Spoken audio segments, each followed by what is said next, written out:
มื่อนี้น้องเอซ่ากับสิต่ำข้าวเบอร์เสื้อแกงน้องใหม่เนาะทุกคน แกงน้องใหม่เด้อมื่อนี้เด้อเบิ่งบรรยากาศดีแท้มาเด้อทุกคนมากินข้าวแรงน้ำเด้งบ้านอันกินมันก็หลายทุกคนมีเลิศแป้งแล้วก็ตำมะฮุ่งปิ้งเป็ดแล้วก็ปิ้งไก่ค่ะผัดเต็มกระซ่ามาเด้อมากินน้ำเดียวแล้วทุกคนเด้อโอ้ยฉันกินมื้อแรงมื้อนี้กะมีปิ้งเป็ดแล้วก็ปิ้งไก่มีแกงหน่อไม้แล้วทุกคนว้าวเมฆคู่กันเลยตำมะฮุ่งมีเลยทุกคน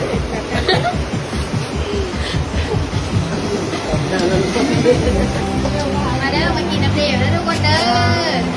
คอยสิมาเฮ็ดซอยจูเสเอยกินนะทุกคนซีนสดๆเอามาจากอันโฮมค่าสัตว์ได้ทุกคนเอ้ยถ้วยเยอะก็ตามมาเด้อ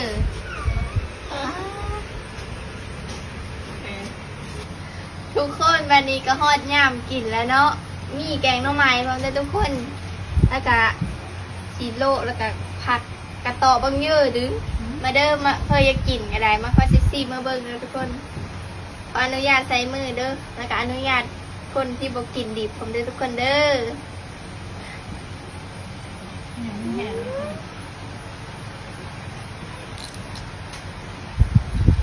มันเป็นใหม่ทุกคน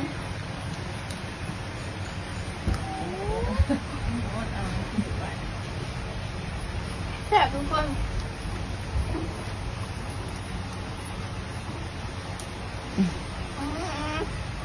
แซ่บอดแก้วเนาะ แบบ เธอเฮ็ด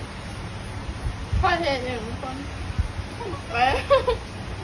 เว้ยมันคือน้ำเดียวหลังจากทอดเฮิร์นคนละทุกคนมาพี่ยังได้กินตำมะฮุ่งคือเก้าได้กินตำมะฮุ่งคือเก้าทุกคนดีดาจนให้นะโอเคมาสิจักมะฮุ่งก่อนทุกคนเลยตำมะฮุ่งคือที่ทุกคนตอนนี้ก็ฮอดเฮิร์นคนละนะทุกคนไก่แห้งข้อยางเข้ามาแต่ทางมาเฮิร์นกับไก่ดีดาเป็นเอาเลย เมยกินน้ำเป๊ปซี่ก็เติมพลัง